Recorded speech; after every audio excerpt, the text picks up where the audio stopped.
Hola a todos y todas, mi nombre es Jonathan Marcos Mareco, soy médico especialista en clínica médica y fellow en reumatología en el Hospital Italiano de La Plata. El tema que vamos a abordar en esta clase es insuficiencia suprarrenal aguda. Los objetivos son describir el concepto de insuficiencia suprarrenal aguda, mostrar su epidemiología, describir un poco la fisiopatología del cuadro, mencionar las manifestaciones clínicas, describir la metodología diagnóstica a emplear y establecer pautas terapéuticas. A modo de introducción, recordarles que la insuficiencia suprarrenal aguda se produce por una falla en la síntesis y secreción de cortisol en la corteza suprarrenal. Es un cuadro multisistémico de inicio, grave y que requiere un abordaje interdisciplinario como todas las emergencias endocrinológicas. A modo de repaso, recordar que las glándulas suprarrenales se encuentran sobre el polo superior de los riñones, en el retroperitoneo, que son órganos sumamente vascularizados, reciben ramas directas de la aorta, de las arterias subdiafragmáticas y de las arterias renales. Están constituidas por una corteza y una médula. El centro o la médula tiene su origen embriológico en las crestas neurales y la corteza en el endodermo.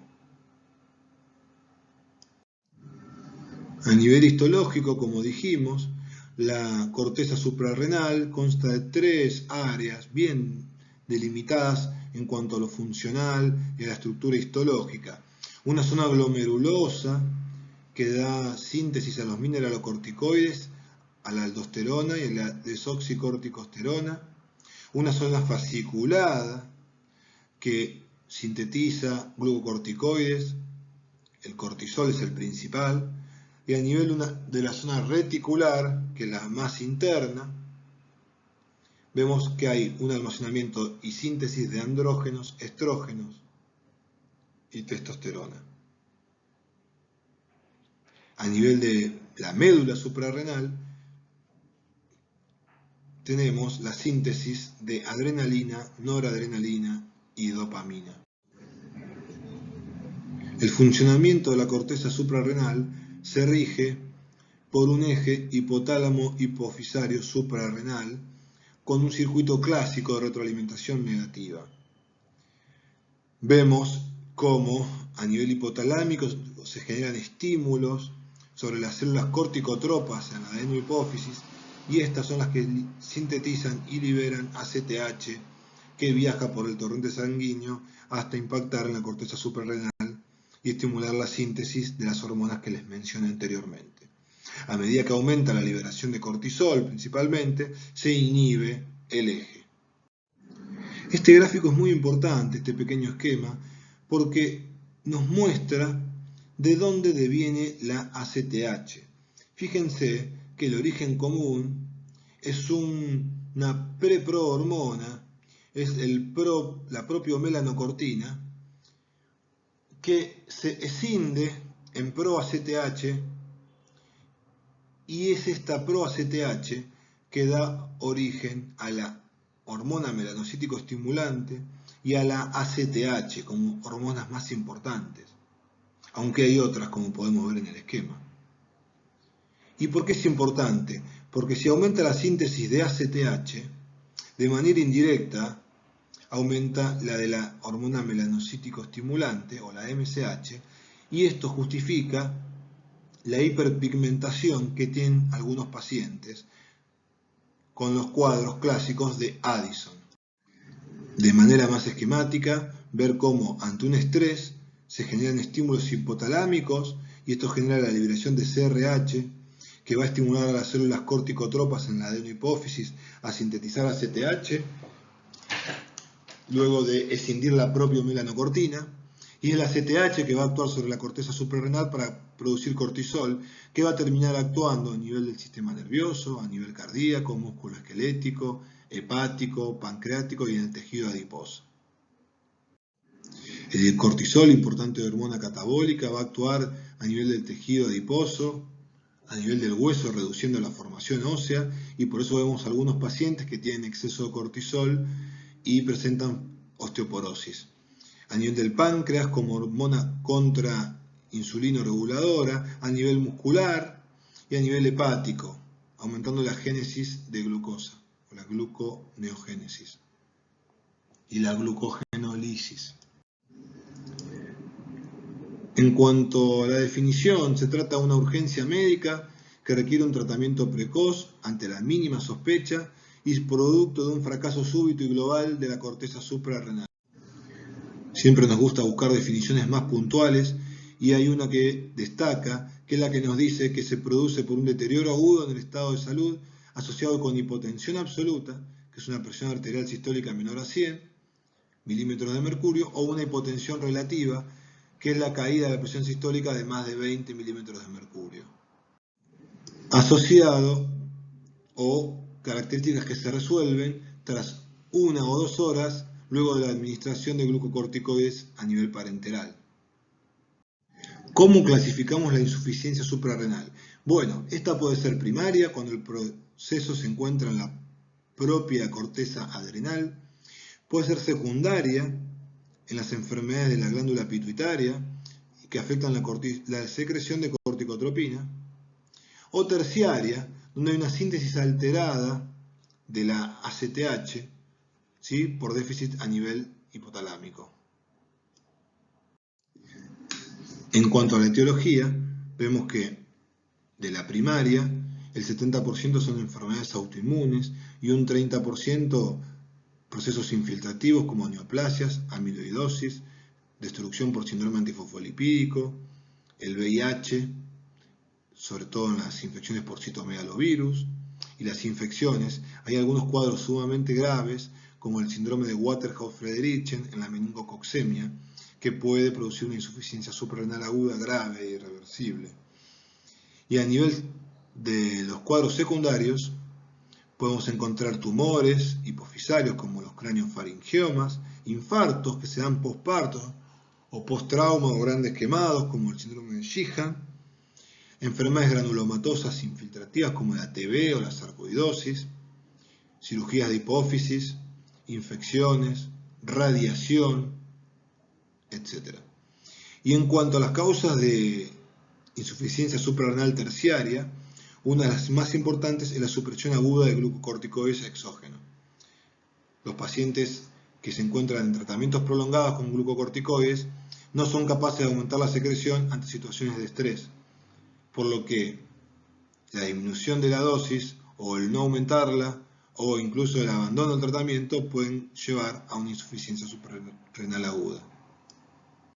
Y entre los factores precipitantes, y van a ver que la misma diapositiva en las 3 clases del módulo, destacan las infecciones respiratorias, las enfermedades pulmonares crónicas, el estrés, la exposición al frío extremo, los grandes quemados, ciertos fármacos, el embarazo, las cirugías y los eventos cerebrovasculares. Fíjense qué importante el contenido de esta diapositiva, porque en los cuadros de tirotoxicosis coexistente no diagnosticada o iniciar el tratamiento con tiroxina en un paciente con insuficiencia suprarrenal pueden precipitar la insuficiencia suprarrenal aguda. Hay que tenerlo en cuenta, ¿sí?, lo que muchas veces nos obliga al tratamiento en simultáneo de ambas enfermedades. Los fármacos que pueden generar o precipitar estas crisis son aquellos que tienen capacidad de inducir el citocromo P450, como la carbamazepina, la rifampicina, la difenilidantoína y algunas hierbas como la hierba de San Juan. Aumentan el metabolismo de la hidrocortisona y aumentan la dosis y nos obligan a aumentar la dosis de glucocorticoides. Otros cuadros precipitantes o exposiciones son las hemorragias, y acá tenemos fármacos como los anticoagulantes, la destrucción de la corteza, por ejemplo, por ketoconazol o fluconazol, la inducción de enzimas que actúan sobre el metabolismo del cortisol, como el fenobarbital y la fenitoína, la carbamazepina y la rifampicina, y de cuadros secundarios que inhiben la síntesis de CRH y ACTH, los glucocorticoides a la cabeza y todas las distintas hormonas. Por eso es fundamental tener en cuenta y buscar la ingesta de glucocorticoides de manera crónica, ya sea medicada o autoindicada. La insuficiencia suprarrenal aguda se puede dar en diferentes contextos. El primero de ellos es en un paciente con insuficiencia suprarrenal crónica conocida, de causa primaria, que es lo más frecuente. Son pacientes que interrumpen de manera súbita el tratamiento hormonal o no aumentan la dosis de hormonas en el estrés agudo, que puede ser, por ejemplo, un cuadro infeccioso. Otro contexto es aquellos pacientes que no conocen que tienen una insuficiencia suprarrenal y se exponen a una situación de estrés. Y otros cuadros más raros son pacientes sin insuficiencia previa que presentan una destrucción súbita completa de la glándula, como les mencioné anteriormente, un cuadro hemorrágico o el síndrome de Waterhouse-Friderichsen, producto de sepsis por meningococo, o infarto hipofisario agudo. En cuanto a la epidemiología, vemos que un 6 a 8% de los pacientes con insuficiencia suprarrenal sufren una crisis por año. Es rara en pacientes con tratamientos crónicos de corticosteroides, pero siempre hay que sospecharla y estar alerta. En el campo en que yo me manejo habitualmente, que es la reumatología, tenemos un número de pacientes en tratamiento crónico con esteroides, por lo que estamos siempre alerta. Siempre sospéchenlo cuando el paciente tiene un diagnóstico de enfermedad reumatológica. Entre los factores de riesgo destacan la ancianidad, antecedentes de crisis previas, síndromes poliglandulares autoinmunes, la diabetes mellitus tipo 1 y trastornos no endocrinos coexistentes como asma y enfermedades cardíacas. Además, el bajo grado de instrucción o la aparición de múltiples barreras para acceso a la salud son factores de riesgo, incluso en algunos casos de mal pronóstico. Esta diapositiva muestra los resultados de un estudio con más de 200 pacientes y vemos que entre los factores desencadenantes más comunes estaban la fiebre, las enfermedades gastrointestinales, las cirugías o actividades extenuantes. El cuadro agudo presenta una bimortalidad no despreciable que ronda el 6% a pesar de los tratamientos instaurados y que está en estrecha relación con el inicio precoz del tratamiento y con la causa que la produce. Si hablamos de la fisiopatología, vemos que hay una insuficiente actividad glucocorticoide tisular que altera la regulación de la homeostasis. Recordemos que el cortisol tiene una semivida de alrededor de 90 minutos, por lo que luego de 2 horas ya el paciente va a estar presentando manifestaciones producto de su déficit. Y los efectos de los glucocorticoides, como vamos a ver en la próxima diapositiva, son altamente pleiotrópicos. Repasemos de manera resumida los efectos glucocorticoides y vemos que el cortisol tiene un efecto anabólico sobre el tejido graso, un efecto catabólico en algunas ocasiones sobre el músculo del hígado, estimulando la gluconeogénesis, el aumento de la glucosa plasmática y el aumento del consumo de glucosa periférica. También en el músculo se estimula la proteólisis y la liberación de aminoácidos que luego se van a utilizar también para la producción de glucosa.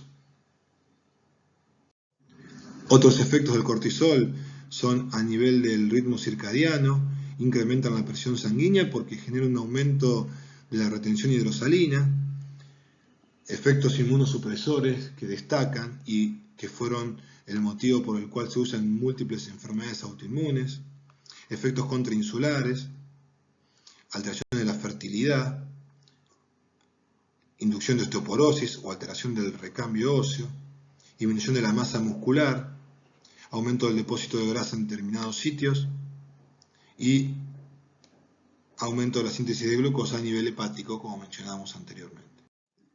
El déficit de glucocorticoides produce aumento de las citocinas. Esto va a generar fiebre, malestar, anorexia y dolor corporal. Vamos a generar una alteración en las poblaciones de las células inmunitarias, pudiendo producir neutropenia, eosinofilia y linfocitosis. Hay que sospecharlo con eosinofilias leves a moderadas, ¿sí? Porque la insuficiencia suprarrenal es una de las causas más frecuentes. Y va a producir también alteraciones de la reactividad vascular, que va a conducir a la vasodilatación con tendencia a la hipotensión. En la insuficiencia suprarrenal primaria se suele ver un déficit de mineralocorticoides. En la secundaria, en cambio, también se van a ver alteraciones en el metabolismo del sodio y del agua, por lo que hay que estar alerta en estos casos. Otro de los efectos no deseados del déficit de glucocorticoides son aquellos que se vinculan a la proteína activadora 1 y al factor nuclear kappa beta, que generan la activación libre de genes que producen proteínas inflamatorias. Se pierde su inhibición al disminuir las dosis de cortisol y se generan estados proinflamatorios sistémicos. ¿Cómo hacer el diagnóstico? Bueno, el diagnóstico siempre se basa en la sospecha clínica, en la entrevista, en el examen con el método que todos conocemos, en los métodos complementarios y en el examen físico. Hay que destacar que la mayoría de los cuadros y de los síntomas son leves y los pacientes suelen estar bastante compensados. Por eso es fundamental buscar eventos precipitantes, sobre todo aquellos que cursan con depresión de volumen, como los cuadros de vómitos, de diarrea, o los estados de vasodilatación como la sepsis y las cirugías.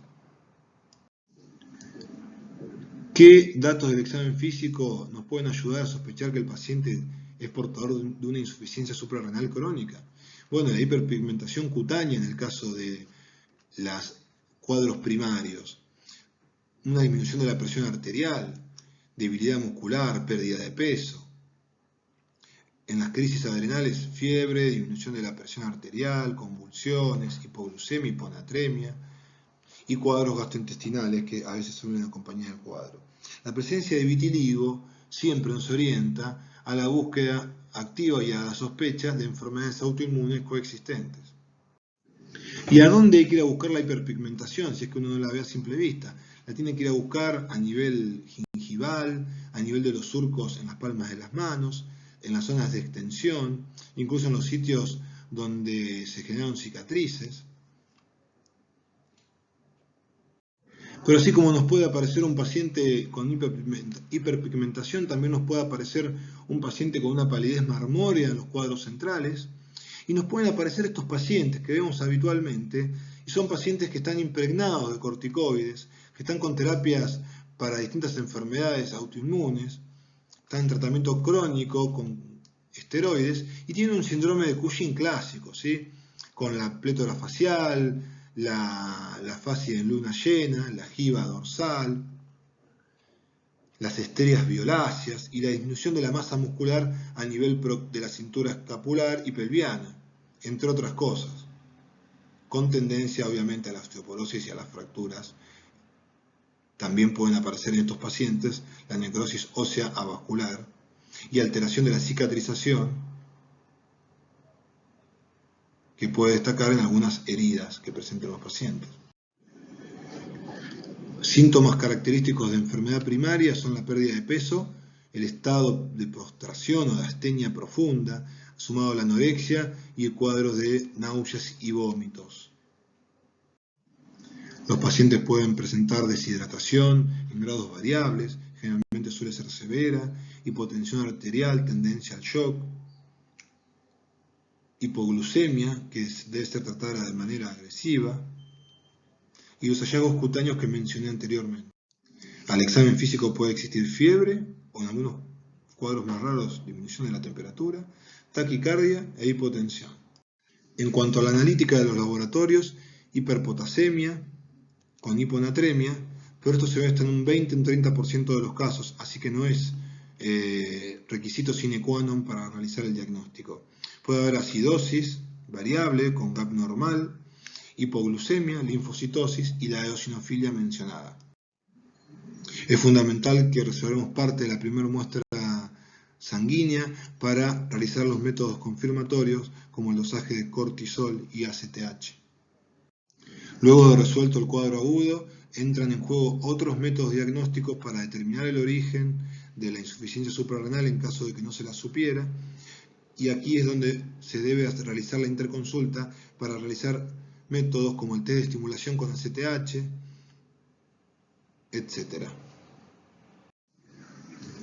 Se debe controlar a estos pacientes con multiparamétricos preferentemente, realizar un electrocardiograma de inicio y monitorear su evolución por la probable aparición de bradiotaquiarritmias, búsqueda activa de focos infecciosos, ya sea por imágenes torácicas, etc. Y en aquellos casos de deterioro del sensorio, ir a buscar cuadros vasculares centrales o tumorales por medio de la tomografía axial computada de encéfalo. Entre los diagnósticos diferenciales destacan la sepsis y el shock séptico, diversos cuadros infecciosos, peritonitis, cuadros de adrenalectomía bilateral, síndrome de Waterhouse-Friderichsen, etc. El enfoque terapéutico, como en todo cuadro de urgencia-emergencia, debe ser basado en medidas de reanimación y sostén, con el clásico ABCDE y sus variantes. El tratamiento es muy eficaz si se lo administra rápidamente, antes que la hipotensión sostenida genere efectos deleterios irremediables. Y si uno sospecha precozmente este cuadro, va a tener una gran satisfacción, porque así como en el edema agudo de pulmón o en la hipoglucemia, cuando no son graves, la recuperación es tan notoria con el tratamiento que pareciera o da la impresión en el médico, en el paciente y en los familiares de que hubo prácticamente una restitución ad integrum o una resurrección. Así que los que vivieron el tratamiento de un cuadro de estos saben de qué les hablo. Y no se debe esperar los resultados de las hormonas para iniciar el tratamiento. El tratamiento sintomático de las alteraciones analíticas se basa en corregir la hipotensión con la administración de cristaloides en volumen variable, corrección de la hipoglucemia y reposición de los electrolitos. Se debe administrar hidrocortisona endovenosa, inicialmente un bolo de 100 miligramos, seguido por 200 miligramos día, administrado como infusión continua o como bolos endovenosos intramusculares de 50 a 100 cada 6 horas. Las dosis posteriores deben ser adaptadas a cada paciente y a la respuesta que uno va a ir monitoreando de manera continua. Alternativas al tratamiento son la dexametasona en 4 miligramos día, la metilprednisolona en dosis de 40 miligramos día, la prednisolona 25 miligramos en bolo, seguido de dosis de 25 miligramos hasta alcanzar un total de 75 miligramos en las primeras 24 horas. Posteriormente 50 miligramos día. Es importante destacar que no se requiere el tratamiento con fludrocortisona si uno empleó para el tratamiento la hidrocortisona, ya que dosis mayores a 50 tienen efectos mineralocorticoides importantes. Se reanudará el tratamiento con esta medicación posterior al alta del paciente. Y uno de los motivos, si uno busca la explicación fisiopatológica de por qué no es necesaria la fludrocortisona en el inicio o en la emergencia, es porque el efecto retenedor de sodio tarda varios días en manifestarse. La administración de grandes volúmenes de solución hidrosalina corrigen la hipotensión en la mayoría de los casos, y como mencioné anteriormente, la hidrocortisona tiene su efecto mineralocorticoide, así que nos saca del apuro en la gran mayoría de los casos. En este cuadro es muy importante la prevención, sobre todo la educación de los profesionales para que estén atentos e informados, que nunca falten en una ambulancia la hidrocortisona, estimular la educación continua tanto de médicos como del resto del personal de salud. Insisto en el hecho de que todo sistema de emergencias ambulatorio debe contar con inyectables de hidrocortisona. Los pacientes deben portar preferentemente identificaciones personales que aclaren su estado de insuficiente suprarrenal crónico y de los requerimientos de corticosteroides. Es importante educar y alertar a los afectados sobre el empleo de hidrocortisona en el domicilio ante la sospecha de inicio del cuadro. Doble o triple dosis en caso de que solamente tengan disponible los comprimidos para administración oral. Y siempre educar al paciente sobre cómo actuar ante una situación de emergencia, signos de alarma, etc. Se debe realizar una búsqueda intensiva de los factores precipitantes y tratarlos en consecuencia, porque esto tiene implicancias pronósticas. Entonces, y a modo de conclusiones, recordar que es una emergencia médica que puede comprometer la vida, que es fundamental reconocer el cuadro de manera precoz, ya que esto trae aparejado implicancias terapéuticas y pronósticas, y que el enfoque inicial es el de las emergencias médicas, basado en el ABCD de reanimación y sostén. Entre las opciones terapéuticas más importantes se encuentran los glucocorticoides, y es de vital importancia que una vez solucionada la emergencia se investigue de manera exhaustiva la causa del cuadro. Muchas gracias por su atención, gracias a los organizadores del curso por la convocatoria y al gabinete docente por la ayuda permanente en la confección del material.